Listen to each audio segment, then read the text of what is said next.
Good morning mga ka-warriors, welcome po kayo muli sa aking YouTube channel. Ayan, so mga ka-warriors, pasensya na kayo kung minsan na lang tayo makapag-upload ng mga videos natin, gawa ng medyo nabibisi tayo.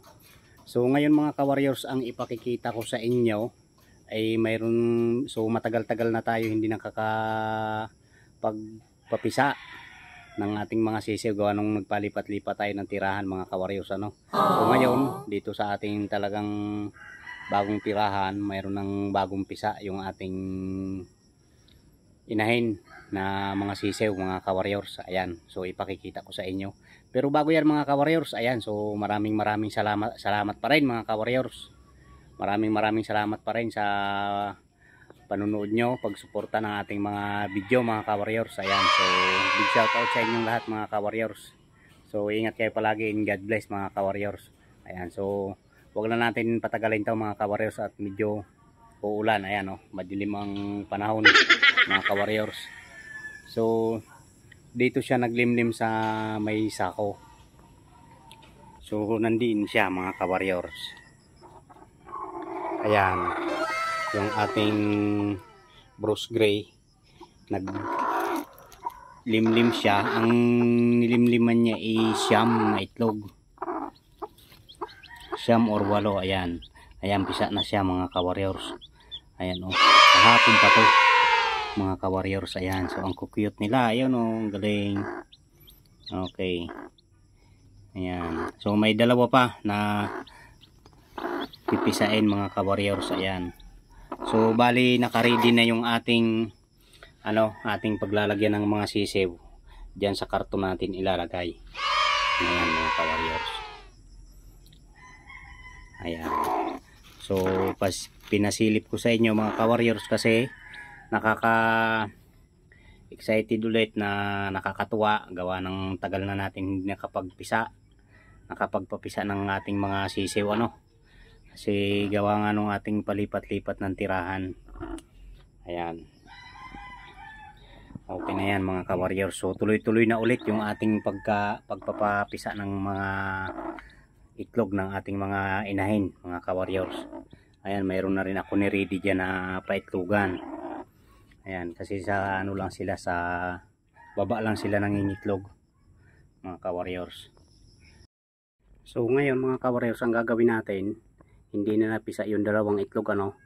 Ngayon kukunin na natin yung sisew, ilalagay natin din sa karton at lalagyan natin ng mga daon ng saging para hindi sila lamigin. Yung inahin naman ay ating pupurgahin at ating paliliguan para medyo gumanda-ganda agad ang katawan niya. So dyan lang, mayroon tayo ditong, ayan, so mayroon tayo ditong ginawa na kanilang tubig. Ayan, para dyan lang sila magsiksikan din sa ilalim ng mga dahon, kasi dito malamig, gawa ng December, mahangin mga ka-warriors. Ayan, so mamaya na natin patutukain yan, siyempre pag nakainom na sila ng tubig na may vitamins mga ka-warriors. Ayan, oh, kasi mga tuyo na sila, kahapon pa nga dapat. Ayan, ayan, so ilalagay na natin sila dito. Ayan, ayan, tuwan-tuwa sila dyan mga ka-warriors. Ayan,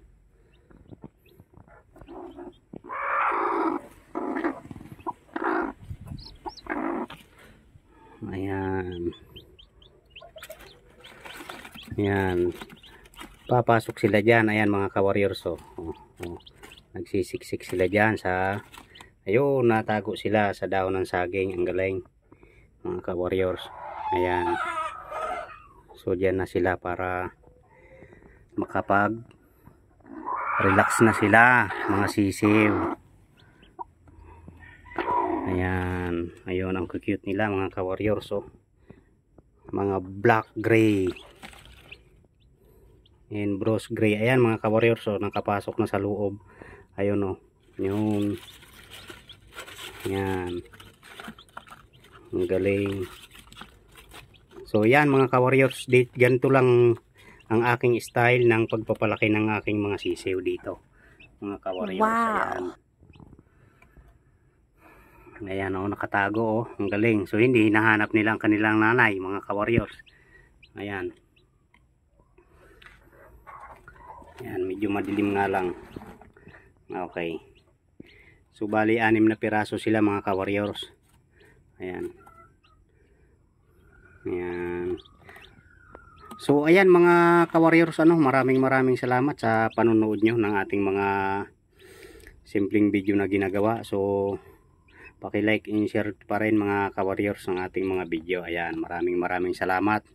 God bless all mga ka-warriors. Ayan.